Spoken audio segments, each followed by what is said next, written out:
Honorable Vice Principal Madam, respected teachers and my dear students,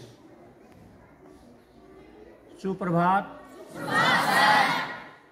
बहुत ही गजब की और मोटिवेशनल बात आज आपको बताई जाएगी, बड़ा गौर से सुनना। बात थी 26 दिसंबर 1705 की। वो दिन जिस दिन फतेह सिंह और जोरावर सिंह को जीते जी औरंगजेब ने दीवार में चुनवा दिया था। आप सुन चुके हैं इसके बारे में, लेकिन जो मैं बता रहा हूं वो आपने नहीं सुना। इससे पहले यानी 26 दिसंबर 1705 से 3 दिन पहले 3 दिन और 2 रात फतेह सिंह और जोरावर सिंह को दरबार की छत पे खड़ा रखा गया। मेरी बात समझ पा रहे हो? समय क्या था? दिसंबर का। और दिसंबर के अंत में ठंड कितनी बढ़िया पड़ती है ये आप सबको मालूम। इसलिए खड़ा किया कि ये 2 बच्चे छोटी छोटी उम्र के हैं, एक 7 साल का है, एक 9 साल का है। ये उस ठंड से आकुल व्याकुल परेशान होके दुखी होके कह देंगे ठीक है हम इस्लाम कबूल कर रहे हैं। माने क्या? वो दीवाने नहीं माने। हम मर जाएंगे लेकिन अपना धर्म परिवर्तन नहीं करेंगे। एक तरफ आज के बच्चे दुनिया में आप तो बहुत अच्छे हो, बहुत शानदार हो, लेकिन प्राय हम देखते हैं क्या आपको हमेशा ये सुविधाएं मिलती रहनी चाहिए? क्या आप अपने पेरेंट्स की गाढ़ी कमाई से मिले हुए पैसे से अपने शौक पूरे करो? ये शोभा देता है क्या? आपको हार्ड लाइफ जीना चाहिए, उसकी आदत होनी चाहिए। एक बार क्या था, गुरुकुल में बच्चे पढ़ा करते थे।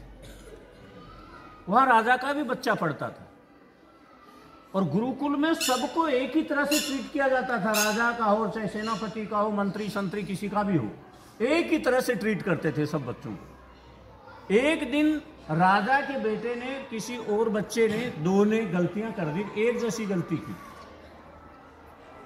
गुरु ने जो साधारण बच्चा था, साधारण परिवार का था, साधारण माता पिता की संतान थी, उसको तो बहुत कम दंड दिया। और जो राजा का बेटा था ना, उसको बढ़िया चटनी पिसाई की, ढंग से आला दर्जे का उसको पनिशमेंट दिया। बात राजा तक पहुंच गई। राजा उस समय गुरुओं का बड़ा आज्ञा का पालन करते थे, गुरुओं से बहस भी नहीं करते थे। बड़ा विनम्रता से राजा ने पूछा कि गुरुदेव मुझे केवल ये बता दीजिए, दोनों का अपराध एक जैसा है, फिर मेरे बेटे को इतना सख्त दंड क्यों दिया गया? तो राजा ने कहा, गुरुजी ने कहा, महाराज ये जो साधारण परिवार का जो बच्चा है ये शायद ही कल राजा बन पाएगा, लेकिन आपका जो युवराज है वो आने वाले समय का फ्यूचर का राजा है। अगर इस समय उसको नहीं संवारा, इस समय उसको ढंग से नहीं पनिशमेंट दिया गया, तो कल पूरे देश का सत्यानाश होगा। है कि नहीं है? आप लोग बढ़िया तैयारी करते हो लेकिन गलत दिशा में करते हो और फिर घबराते रहते हो, परीक्षा परीक्षा परीक्षा, और लिखते भी रहते हो। मैं भी लिख के देते हो कई बार कि मेरे सब याद होता है, तैयारी बढ़िया होती है, लेकिन परीक्षा के समय, वो परीक्षा के समय नहीं होता है।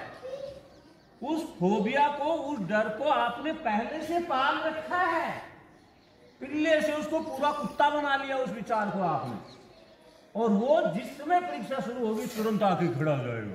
क्या कर लेगा तू?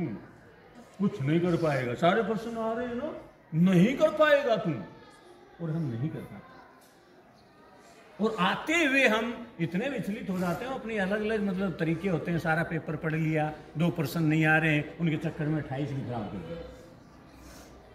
एक समझदारी से आप आगे बढ़ो, एक समझदारी से आप तैयारी करो। क्यों भाई, तुमने पढ़ा है, तुम क्यों भूल जाओगे उस समय? और भूलने का क्यों मतलब आप सामने रख रहे हो? आप तो सीखो उस चीज को। आपका नाम आपको नरक में भी कोई पूछेगा तो आप बता सकते हो ना, मेरा ये नाम है, भूल जाओगे क्या?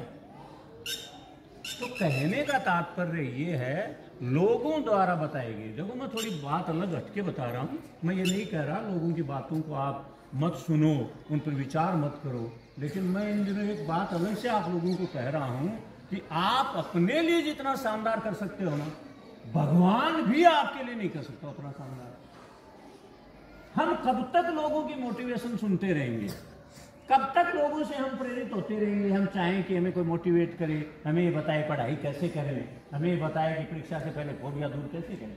ये आपका काम है बच्चों, ये आपको करना है, और पहले से तैयारी कर लेनी। जब भी कोई बड़ा युद्ध, छोटा युद्ध होता है तो तैयारी पहले से होती है। जिस टाइप की युद्ध होता है उसी प्रकार की तैयारी होती है। तो पहले से हमें अपने आप को प्रिपेयर रखना है कि ये सिचुएशन आ जाए तो मुझे इसको ऐसे हैंडल करना है, ये सिचुएशन आ जाए तो मुझे ऐसे हैंडल करना है। एकदम नीट एंड क्लीन थिंकिंग होनी चाहिए। आपके विचार ही आपको परेशान करते हैं तो उनका इलाज कर दो।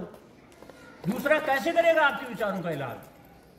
लिहाजा आप लोग एक बढ़िया तरीके से, और जहां आपको लगता है यहां मुझे काम करना है, काम करना स्टार्ट कर दो। आपको कहा गया है कि आप पुरानी कॉपियां हैं, पुराने जो पेपर हैं, कहीं से भी कागज मिल रहे हैं, वो फिर लिखना शुरू करो।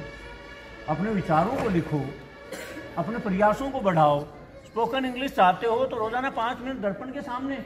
अब आप परफ्यूम करने में, रोर में बालों को इधर से ऐसे कैसे सेट करो, इसमें 10 मिनट लगा देते हो, उसकी 5 मिनट कम करके झूठी सूठी जैसी भी आपको आती है, गलत सलत जो भी आता है, चाहे आप एप्लीकेशन ही बोलो इंग्लिश की, इंग्लिश बोलो 5 मिनट कर सकते हैं ना हम, किया जा सकता हमारे द्वारा। ये 10 मिनट कभी भी दिन में आप लिखो, लेकिन कॉपी करके मत लिखो, अपने विचार वैसे लिखो। इंग्लिश में कुछ भी आ रहा है, कोई कंपोजिशन है, स्टोरी है, एप्लीकेशन है, या कोई टेंस के सेंटेंसेज हैं, या आपकी कोई नोटबुक के किसी चैप्टर का कोई क्वेश्चन आंसर है, लिखो, आदत डालो। और सोते समय मेरे ख्याल में शराब पी के या नशा करके भी सोने वाला है, उसको भी 10 मिनट 15 मिनट जरूर लगती है नींद आने में।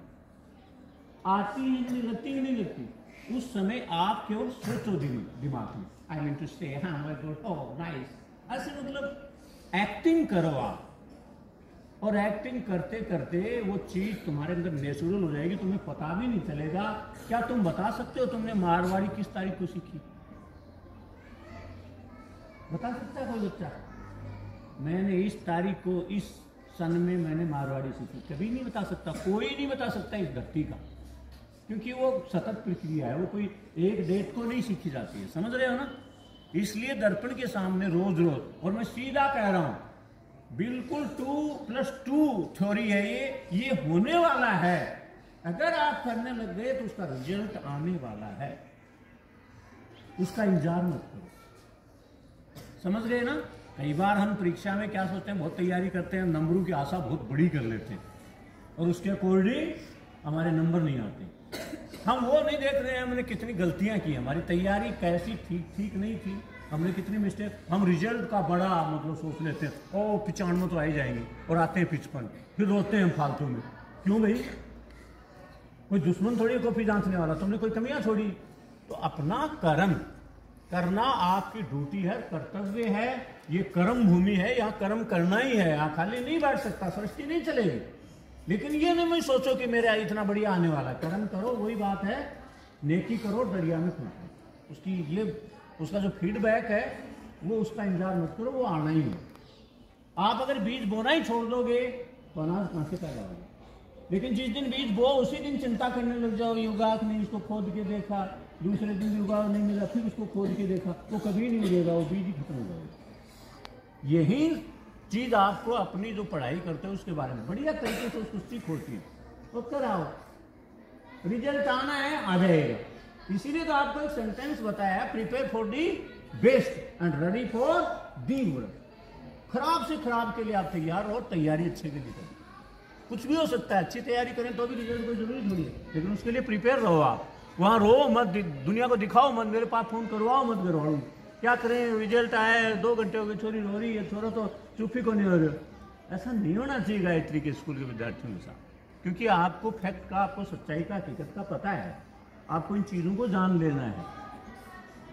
समझ रहे हो? Thank you, have a nice day.